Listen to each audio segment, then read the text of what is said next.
Welcome in to the DNVR Avalanche Podcast, presented by Davidson's Beer, Wine, and Spirits, my go-to shop to get my Breckenridge Brewery, like the shirt I got on right here with the agave wheat. I'm Nathan Rudolph, joined as always by AJ Haefele here. Gonna be more of a technical day, and should be good to go as far as, well, the NHL hasn't made anything official, but it sure sounds like they're awfully close to a lot of things. For starters, the old bait and switch of everyone talking about Vegas being a hub city for months, and now it looks like it's going to be Edmonton and Toronto, both Canadian cities, as the two host hub cities for this playoff format. Yeah, I mean, when the COVID cases spiked in Nevada, it was like, well, this is stupid. This is you're just walking into a problem now. Like you are going to create your own problem if you insist on Vegas. And like Vegas had by far the best infrastructure, the best setup for it. It was all going to be good until the cases just started to get out of control, and they're on the rise. And it's not the case in Canada, and certainly not in at the level that it is in the United States. And it got to the point where it was like, look, the one thing that the hockey season has going for it right now is that it's not messing around with regular season games. It's just trying to get a postseason in. And it has the luxury of multiple Canadian cities at its disposal. So we can go to a country that's actually taken the virus seriously and has actively taken steps to contain the spread of it, not spiraling out of control. Yeah, right. So that it's not the threat of it, like that they're going to be in Canada. I keep hearing all these, oh, just cancel the season. Just cancel the season. It's like, look, they're getting out of here. Yep. Once they get into the hub cities, they should be okay. If players take it seriously and they follow the guidelines and the restrictions and they're not doing dumb things. There will, of course, be guys who do dumb things, but I think there's going to be a certain level of accountability because 12 teams worth of players and personnel are all going to be crammed into a confined space. If Colorado players are seen out doing dumb things by Dallas players, I think there's going to be. I trust that there will be accountability there. Yeah. The Dallas players are going to be like, "Hey, you morons, we're in this together." Right. Trying to finish the hockey over here. Or do you want to finish this or not? And maybe I'm just being an idealistic and naive idiot, but I definitely think that that all of the players doing this thing together, all of the players doing this together in a confined space increases the chances that they'll take it seriously. And it being in Edmonton, it's just like, look, this should help them. I agree with that. I think Edmonton is a great choice in that regard, and given the relative isolation of the city and things like that. I do wonder about Toronto a little bit. Yeah. Given it's a much more, not only larger city, but you see a lot more transient things going on, people passing through the city every single day, stuff like that. There's a lot more opportunity for things to go wrong there. Not that there wasn't in Vegas, but yeah, it's going to be harder. The quarantine has to be stricter when it comes to a city like Toronto as compared to Edmonton. So we'll see how things play out, of course, at the end of the day. I wonder how tight it'll end up being, how much teams will end up getting away with when it comes to quarantining and things like that. Yeah. Obviously, Toronto and Edmonton are in the playoffs, but they'll have to stay in the hotels as well. So not really a big deal there. We've talked about how there isn't really a home ice advantage for any of these teams. Yeah, so with them having to stay in their hotels, they're not going to consistently get to use their own locker. Like, their stuff's going to have to go in and out. Even if the Oilers get to use the Oilers locker for every game they play, they're going to have to take their stuff out immediately after the game. So there's no sense of comfort there. Yep. They're going to be in the hotel just like everybody else. There's not going to be fans in the stands. There's really very, very little true home ice advantage that they've all the things that you would say would give a team home ice advantage have been largely mitigated. Yeah. It's not going to be a perfect situation by any means, but sure, given everything going on and the fact that they just are trying to put something together, I don't have any complaints. Yeah, and unlike the NBA, I have a lot more confidence they can pull this off just because of where it's going to be located. Not Florida? Right. Like, Florida is one of those places that's getting hammered right now, and it's like, do you really want to put 22 teams or however many of the NBA teams are restarting up, and they're playing like 2.5 weeks of regular season, and then they have weird. Like the play-in, and then they have the postseason, and they've already got players who are opting out, and like they haven't even gotten there yet, and and Major League Baseball has players that are opting out because it's a regular season, and it's like, look, this is like 3 months of my life that this isn't worth it for the risk. All of that, that's okay. Like, that's fine. I don't think we've had any NHL players opt out yet. I guess there isn't a finalized system yet either, but there's not. And that's what I want to use Free Skate Friday to talk about tomorrow with Earl is I want to get into, do NHL players honestly have a choice? Right. That little bit of the underlying NHL. Yeah. Hockey's culture versus do these guys, would their choice to opt out be accepted league wide? And would they face retribution? So that's what I want to use Free Skate Friday to talk about. Have a fun, silly show talking about something serious. It's the way we roll. We'll save that for Friday then.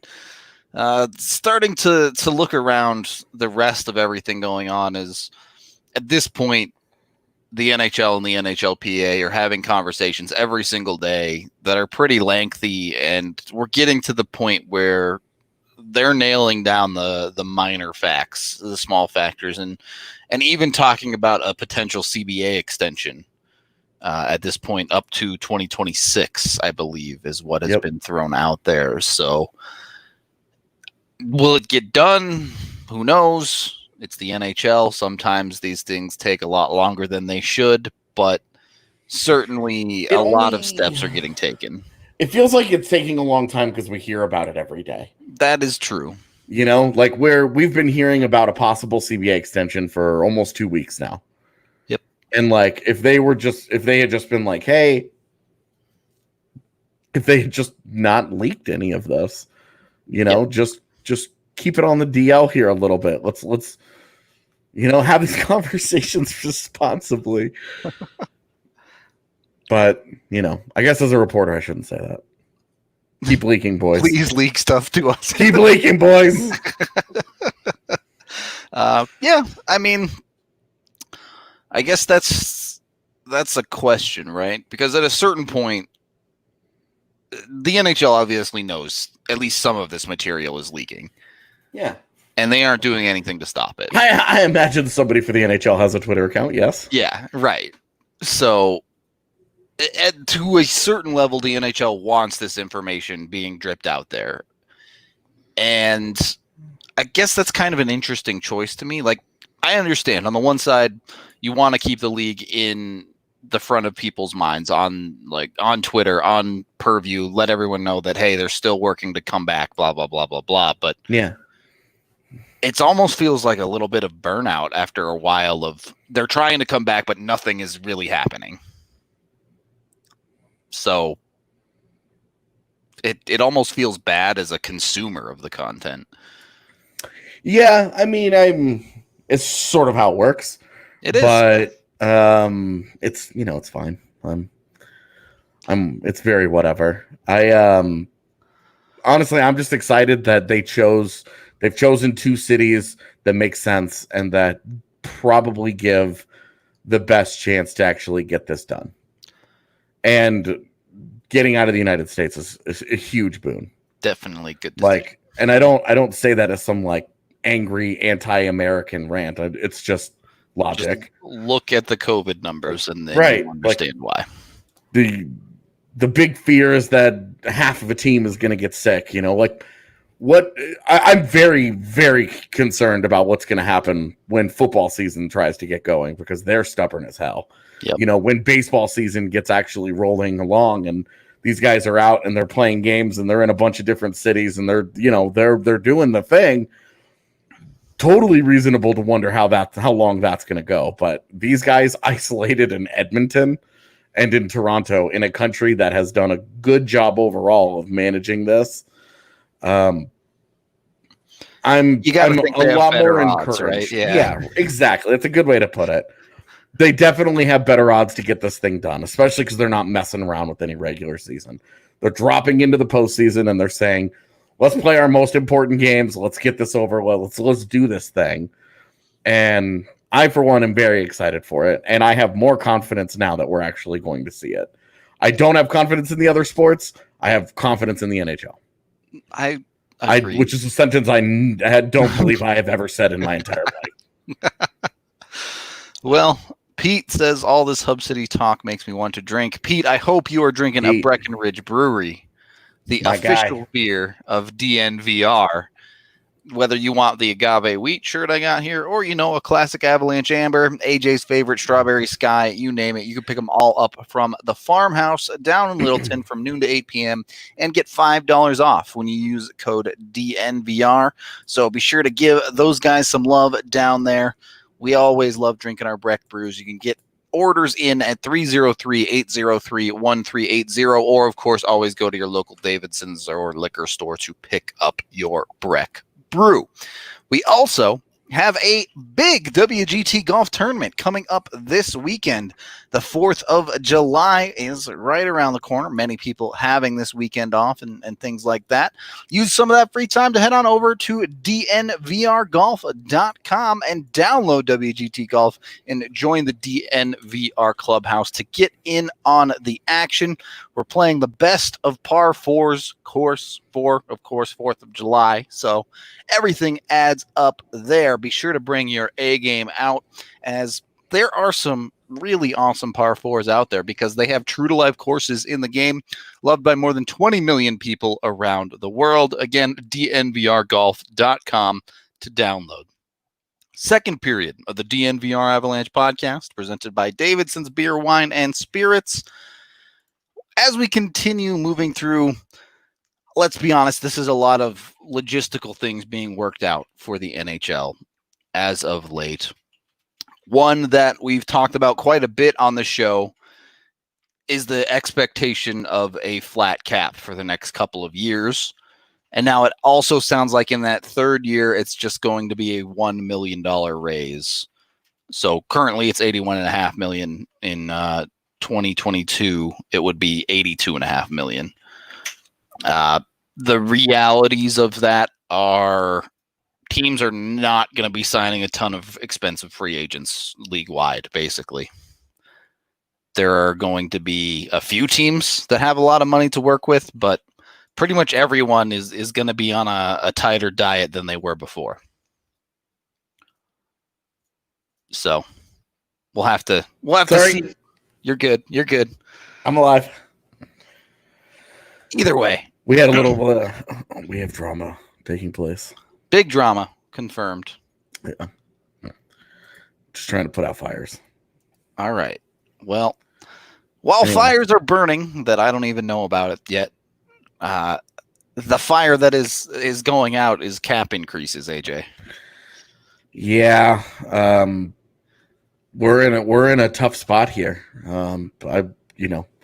The league is doing what they can to avoid like a flat cap isn't the worst thing, right?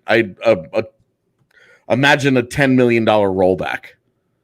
That's the worst thing. Would be like disastrous. You're cutting guys, you're buying them out, you're doing whatever, and then you're trying to sign guys to paltry contracts. Like it's the flat cap is probably the best middle road in terms of the financial situation where they're stuck right now.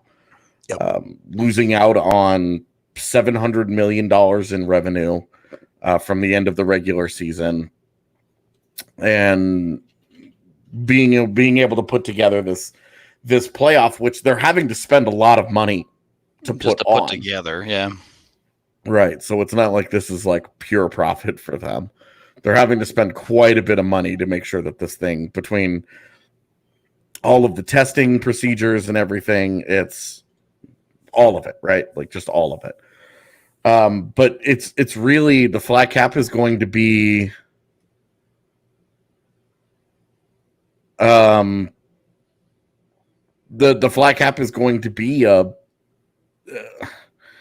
it's going to keep, certainly from an Avs perspective, it's going to keep the Avs from doing anything this offseason, like big this offseason. Right.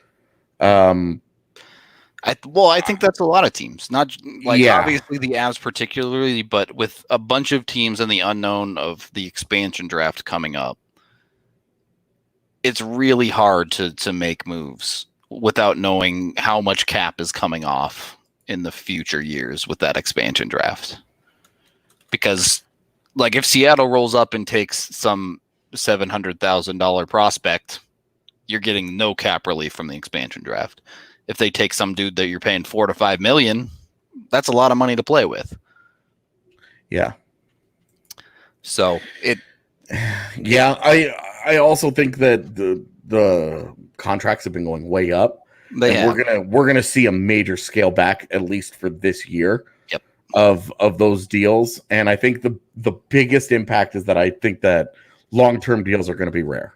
I agree. We talked about this a little bit yesterday, and how like Dadonov and Hoffman, guys like that in free agency, they've got to get theirs. They don't have a choice. This is too many years for them to get cute with it. They've got to get paid, and they'll get offers, but it's just instead of $6 million, it's $4.5 million. Right. I would say anyone under the age of 27 certainly should not be looking for a long-term deal right now. Yeah, I mean that puts Landy like right on that cusp where he's like, does, unfortunately, he's already a guy where it's like he's not going to sign a 1-year deal, right, or a 2-year deal to be like, oh well, we'll see what happens with the cap, like it's. And look, there's a million factors here. Like if you're loyal to your team and you want to stay and you're willing to take less money, then great. But if you're a player who's strictly out there to make as much money as possible, you should not take more than 2-year deal right now. Straight up. Yeah. I mean, that's fair. I do also think that there's straight up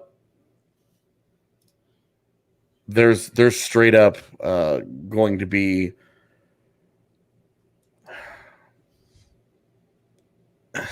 there's safety in just taking, even if it's, even if you're taking a $5 million deal and you're trying to get 7, sure, you have you're still getting 5, right?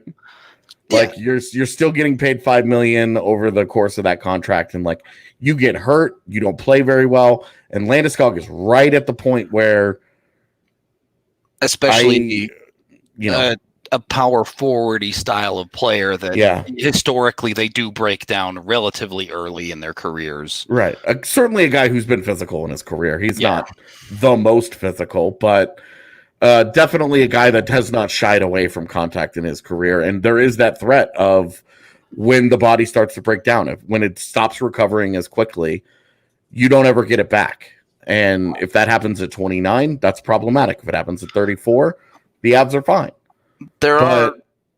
It's going to happen someday, and you have to be cognizant of that. Yeah, the question is when, and if you have that crystal ball, then there are 31 NHL teams that would like to hire you. 32. I imagine Seattle wants that too. Probably all over it as well. Well, I mean, they've done everything they could to try and hire a crystal ball at this point. That's true. They went pretty all in on some of that front office stuff. Yeah, I'm so excited to see what they put together. We'll see. Got pretty big shoes to fill, given what Vegas did that first year. Oh yeah, I mean that's not fair. The other side of this cap contract stuff is one. There will be no compliance buyouts. They've been pretty adamant about that. That's a huge thing because a lot of people have just assumed like, oh, the NHL will give a compliance buyout or two and let teams bail themselves out of this. Nope. You know, and like Colorado, I don't think would use one. They're not really in a place where they need to, right? Yeah, the team only like Toronto, guy that you would have that conversation about would be Erik Johnson. Right. And Erik Johnson, the player, still has value to them. They still want Erik Johnson, the player. They just wish that they were paying $3 million instead of $6 million. The only reason the Avs do it if it's like if they have a surefire line on like a Taylor Hall or something, or an Alex Pietrangelo, right? That'd be the only reason to buy out EJ with a compliance buyout, but they won't get that option anyway. Yeah, not even going to exist. So teams have to just honestly, I think year one, it's just going to be a lot of sitting. Yep, we're gonna, we might see more player trades because teams are trying to move money balance around. Cap, yeah, where Toronto, a great example. Toronto could trade Andreas Johnsson and Alex Kerfoot to Buffalo for Rasmus Ristolainen, right? Like they just move money around. And each team gets what they need. Toronto gets another defender, I guess by definition, just technically because he plays defense, sort of. Allegedly. Yeah, like he plays the position. But and then Buffalo gets forward help. I think those are the types of deals that you'll see where they try and match money and just swap how it gets spent. And so instead of like your traditional deals, where it's like very futures heavy, you're selling for uncertain parts. I think you'll just see money get moved around. Ben asks, what are compliance buyouts and why is it such a controversial topic? Compliance buyouts would be buyouts that the NHL allows that do not count against your cap hit. You're able to buy out a player's full contract. It's off the books. The player still gets paid the money that he's owed, but it does not count against the cap. This was done in the 04-05 lockout. I believe each team got 2 compliance buyouts. Yeah. Because they had a cap readjustment, which ultimately ended up staying flat. But it allowed teams more wiggle room when it came to an unexpected flat cap situation. And so there was precedent for something like this happening with a flat cap in the past, but it's not happening now by all accounts. Yeah. And, that was where Philly famously used it, both of theirs, in like 10 seconds in on Briere and Brizgalov. Immediately, like, nope. Yeah. They were like, oh, remember those 9-year deals that we signed in free agency? LOL. Bye. And then the other side of this, escrow, at least for the immediate, is going to be capped at 20%. Yeah, and then decreasing from there. Try and get to 10% next year, and then try and lower it even more from there. And ultimately, there has been a push that has gotten stronger and stronger of players wanting to remove escrow entirely in the next CBA. But I mean, if they're working on this extension, like they know that this is a fight for tomorrow. Right, for sure. And I think that what they might get back on the other side, they've already talked about some quality of life improvements, better retirement benefits, health insurance, things like that for when they retire, to better help cover the medical needs when their careers are over, which is always really important. If you look at the way the NFL has been, they have basically said, "LOL, you guys are on your own," and screwed a lot of their very players. Bad. Yeah. And you don't want that. Some other things is that better travel accommodations for families. When at the beginning and end of seasons, when families fly in for games a lot to see opening night or the last game of the year, whatever, retirement things, like whatever. Sure. Yeah. That's when a lot of players do stuff like that. And so they're trying to get some of that put in there. Also, reimbursement, better reimbursement packages when players get traded. So, they stay in a hotel for 2 months. The player's not sitting there paying for that hotel. The league will help cover that. those types of things. Yep. So some quality of life improvements, some little things that they're trying to get into the CBA, where the league helps just make pro player life a little more luxurious, a little easier. That's all good. I'm all for that, man. Like I love that stuff. Like take care of your players. They're your whole product. Yep, 100%. You don't need to like totally crazy over the top pamper them, but what's wrong with taking care of them? Like you don't have a league if you don't have those guys. Right. Exactly. Everybody's still people, right? Yeah, I get it. The NHL and NHL teams are a business, but yeah, you gotta take care of your people for sure. And I think that the retirement benefits and the post-career health insurance stuff is a huge win for players in all sports. That's something all of them need to be focusing on and trying to get better deals with, because you make so much money. Think about a guy like Jason Megna. Yep. When he retires, like he will have made a nice living. Maybe not, I'm totally set for the next 40 years, but he could have to, especially if our healthcare system in this country doesn't change drastically, he could go through a lot of those savings. Yep. Well, right. And especially health issues from his playing career. For the tweener NHL types, especially. Yeah. Because they don't have that big bankroll. And it is too much to say that they're putting their lives on the line, but they are certainly accepting a number of after effects for the rest of their lives by having a hockey career. Oh, definitely, man. I think everybody understands that. And that's part of why compensation is what it is for pro athletes. Yep. But when you do talk about the tweeners or the lower end NHL players, you're not talking about guys like, yes, you know what? Having $1 million contract is a lot of money. But when taxes you retire at age 32, and 35% of your contract goes to taxes, and now you have 20% going to escrow, and then you have agent fees, and you have all of this stuff, and you end up walking away with 40% of that actually going into your bank account. And it's not like, oh no, you can't live off $400,000, but that's not the same kind of deal as like setting you up for life, right? You have X number of years. And for a lot of these guys, it's like maybe 1, 2, 3 contracts. Yep. And that includes a couple of 1-year deals, Right. Like there are a lot of guys who are not setting themselves up for life because there's just not that kind of money to go around. If Artemi Panarin can't handle his business making $11 million a year, that's Artemi Panarin's fault. Like he makes plenty. And I would say most of these guys that are making multiple millions of dollars per year, most of these guys should be fine. The vast majority of everyday NHLers. Yeah, those guys should be fine. Guys that have 5-10 year careers in the league, they should be set.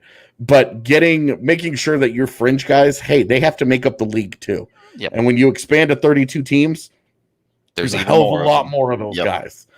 And you want to make sure your players are taken care of post-career. So I think this is I think it's great for the players. They need to push for more of it. And every single CBA conversation that has to happen, they should be pushing for more and better post-career benefits.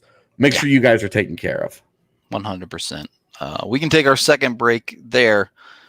AJ, I've never been much of a coffee guy, to be honest with you, but recently someone turned me on to iced Strava Craft coffee with how hot it's been the past couple weeks. And I got to tell you, I was surprisingly impressed with how good that was. I've never really thought it made sense to have a hot drink cold, but it's extremely refreshing in the middle of like 95-degree weather. So if you want to try some iced Strava Craft coffee, now is the time. It's the rich CBD-infused coffee that you can now purchase in K-Cups, whole bean, or ground, you name it, whatever type of coffee you want. You can make it however you want to. If you want it hot, go for it. If you want it iced, go for it. Anywhere in between, you can add the cream, the sugar. I don't know, coffee terms. I'm not the best with them, but if you want to have some, you can get 20% off when you use code DNVR20 at checkout. Be sure to tag them on Twitter, all of that, as we're just one big happy family trying to support each other through these crazy times. In fact, once you're done with Strava Craft, you're going to want to head on over to manscaped.com and get some of their products as well to make sure you're looking good down below the belt, or honestly above the belt as well.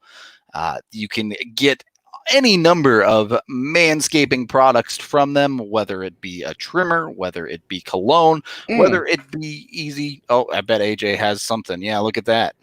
They have these adorable little breath mints that they sell for like, it was like $3. It's easy money. Yeah, and like they're very cute. So there you go. AJ, it's a tiny little thing. Showing off the breath mint right there. Very tiny, and they're actually awesome. So there you go. Not only keeping everything looking fresh, but smelling fresh as well with the breath mints and cologne. And they send you a newspaper that they make, a Manscaped newspaper. Yep. I meant to actually show it on today's show, but I guess we'll save it for tomorrow. There you go. It's a Free Skate Friday type of newspaper for sure. Also, yes, they do actually make cologne. See, I bought some. I was curious. I was like, what does this sound like? Or what does it smell like? And I mean, for me, I don't really care because I don't really have much. As long as it doesn't smell like BO, it's good for you. It's like I'll have to like leave the house and be like, oh, what does this smell like to the world around me to really have an opinion? But for me, I'm like, it's fine. All right. Well, so keep yourself smelling nice with Manscaped's accessory products. You can get 20% off and free shipping from them at manscaped.com when you use that DNVR20 code. Get on it now, and also be sure to keep an eye out for when they get their Perfect Package 3.0 back in stock. Third period of the DNVR Avalanche Podcast, presented by Davidson's Beer, Wine, and Spirits. As we're just kind of going down the list here of the logistical things the NHL is starting to work out, the solidification of the offseason looks to be at the end of October, where you essentially treat October like June and then November like July, with free agent frenzy being November 1st.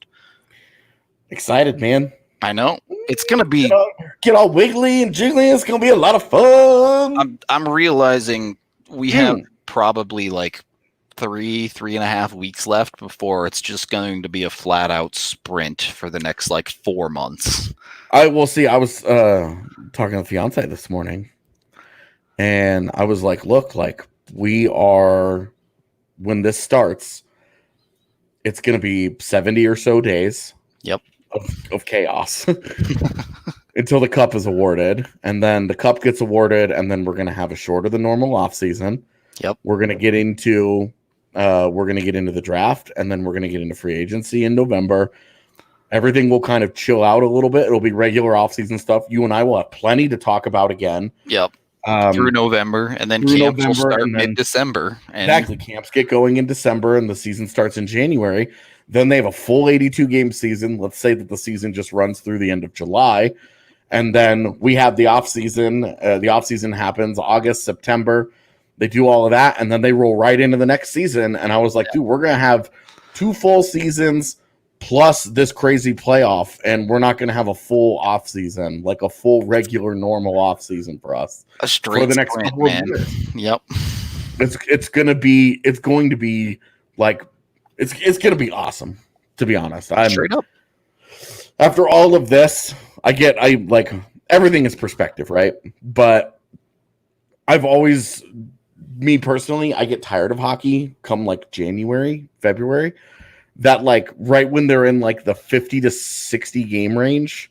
Yep. Because you're talking about the playoffs, but they're still 2 months away. Right. And like, you're like, oh, but there's still 25 games. There's still a fourth of a season left, and anything can happen. And, who knows what's going to go on, blah, blah, blah, blah. And then you start to get to the final 10 games of the season. That's when the excitement really starts to build again. And for me, I'm just like, whatever. I will take preseason hockey at this point. I was watching on Periscope the other day. The NHL was broadcasting one of the Rangers Kings Stanley Cup final deciding game that went to double overtime, where Alec Martinez scored on the back door. Yep. And like, I was just sitting here totally transfixed. Like, it's like boy wonder. I was like, it was amazing. Australian Ice Hockey League, I appreciate you. You've gotten me through some off seasons, but if my option is NHL hockey, I'm taking that. This is actually YouTube question that we just got about crowd noise. What do you think? Should they pump in crowd noise? No, I don't think they should. It sounds weird when they're doing it in the EPL. Yeah, I don't. One of the things I'm actually super excited about with no crowds is how much on ice action can you actually hear? Yeah, on the TV, because I think that would be super cool. I don't think there's any need to put in any crowd noise to put on a show or whatever you want to call it. Like, yeah, everybody knows there's no fans in the crowd. Like, everyone is still going to cheer at home when their team scores a goal. It just feels unnecessary. This isn't WWE. You don't need to fake it. Yeah, I'm with you. I want to hear game sounds, and like, to be honest, I would take that option as a default option 100%. Right. If they had magic crowd muting things, I would take it for sure. Like, no, don't give me any broadcast. Right. Not even announcers. Yep. Yeah. Yep. No announcers, no dialogue, and just let me hear the sounds of the game. I would, even with crowd noise, I would take sounds of the game with crowd noise over just broadcast. Yeah. And that's sure. Just me personally. It's like, no offense to broadcasters. I'm not like taking shots at them. I love the sounds of the game. One of the things I love when we're at practice or we're, down, when I go down and onto the ice level at the end of games, is you're right there in the action. Well, you get to hear it, you get to feel it, you get to feel the speed of it, and it's just totally different. I love that. I think that's great. And not to toot our own horn too much, but maybe just a little bit. When your job is to watch hockey, you don't really need an announcer to tell you what's going on. Yeah, totally. Like, you know who guys are. If you've done your homework, you should know who the other team is. You should know, especially in the press box, they give you a thing with all of the lines that the other team has given them before the game. Like, you should be fine. You should be able to understand matchups very quickly. By midway through the first period, you should know basic coaching strategies in terms of line matching, who's doing what in that game. Exactly. So, yeah, it's one of those things that I just, for diehard fans and people that watch the game intently, it's God. Can I just say, I am so excited to get hockey back. Like, I'm like I have this pandemic has been whatever, right? But all I want to do is spend like days, like, just talking to Avs fans on Twitter and talking about games and line combos. And like, I miss Avs fans freaking out about stuff. I miss having those conversations. I miss everything about the game. I need hockey to come back. I am dying for it to come back. Please, NHL, please don't screw this up. Please don't screw this up and come back to us, because I am so excited for playoff hockey. I will be incredibly disappointed if the Avs get bounced in the first round, but I will still continue to watch all of it. I am so amped for like 5 games a day, just sitting here like us hanging out on StreamYard, watching games and like talking noise at each other as we're watching the games together and like, oh my God, this, oh my God, that. I would love if we came up with a way to like, hey, let's watch these games together. Let's have a bunch of us like on Discord the other day. Basically, yeah. Do you remember on Discord the other day? We all watched the draft lotto together. Yeah. It was awesome. Like, you streamed it. There was no noise, but it didn't matter. I didn't need noise for a draft lottery. They flip cards over. It's pretty self-explanatory. Like, oh man, I'm so excited to hang out with the community and actually have hockey again. Please come back to us.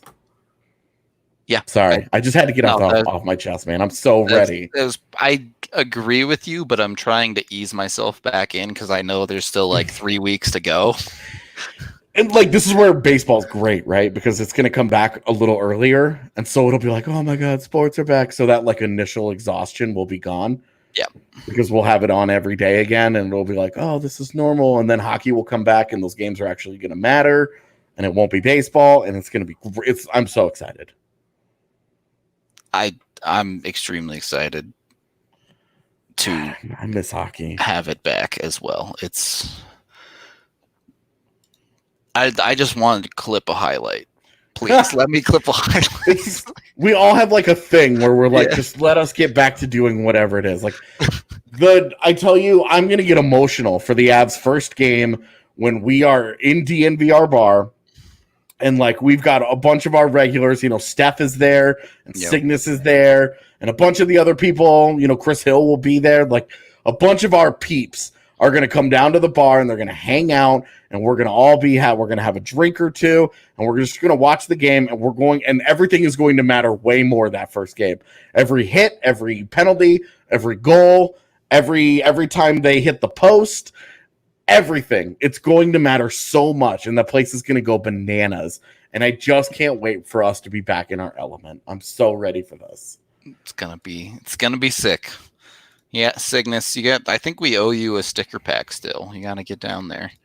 The final thing, as talk of someone asked this on the question show the other day. I don't remember your name. I'm sorry, but there does look like they're trying to work in winter breaks for the 2022 and 2026 Olympics in the next CBA, which is good news. Obviously, nothing confirmed, but hey, Olympic hockey is pretty dope.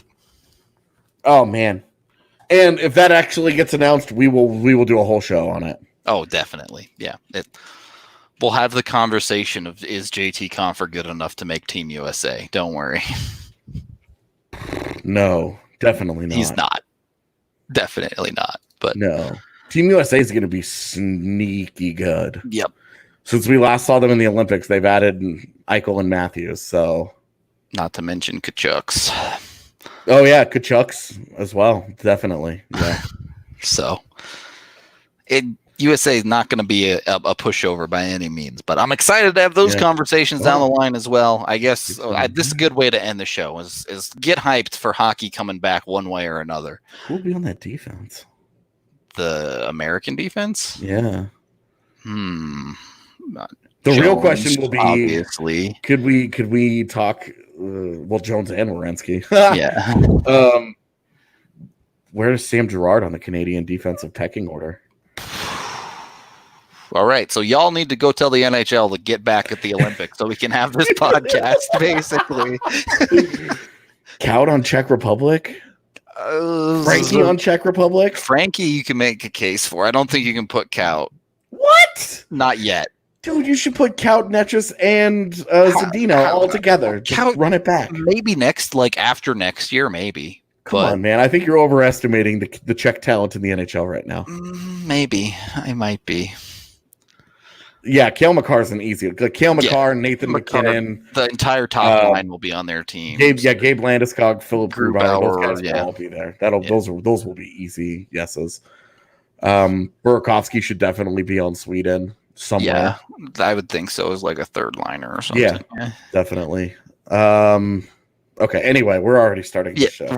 Before we have a whole nother podcast today, we do have to get out of here. So thank you, everyone, for listening, as always. Much appreciated. We will be back tomorrow with, if you're around the Burgundy Review community, Earl06 will be coming on to have Free Skate Friday with us. We'll have some fun. We'll talk all sorts of different stuff, like whether NHL players actually have a decision to make here, as AJ alluded to. But we do have to thank DraftKings Sportsbook before we get all of that, because with hockey right around the corner, they've had futures up for a hot minute.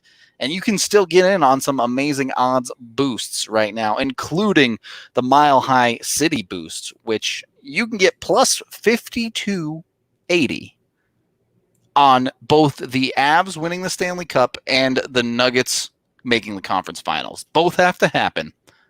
But that's a pretty big prize to win if you throw $20 down on a bet like that.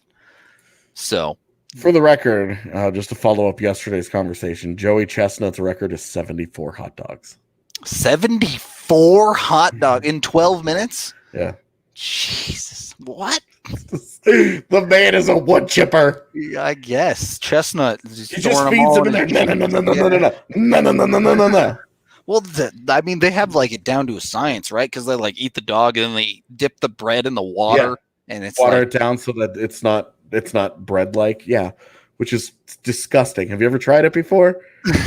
No, I can't say that I've ever tried it nasty, before. dude. Don't do it. Well, don't do that, but do bet on Joey Chestnut to win Nathan's hot dog eating contest, apparently, over at DraftKings Sportsbook, because the man is a machine by the sound of it. So get in on there. They have bets on everything, obviously, with the hot dog eating contest, hockey, basketball, baseball, Korean baseball, NASCAR, golf.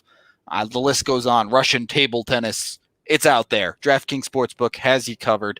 And you can get $1,000 when you sign up and use code DNVR for a limited time. So get in on the free money and get your bets on. Must be 21 or older, Colorado only. Bonus comprises of a first deposit bonus and first bet match, each up to $500. Deposit bonus requires 25x playthrough. Restrictions apply. See DraftKings.com/sportsbook for details. Gambling problem, call 1-800-522-4700. And that is it for us on the day. Thank you for hanging out, everybody. Much appreciated to all of you one more time, and we will catch you tomorrow.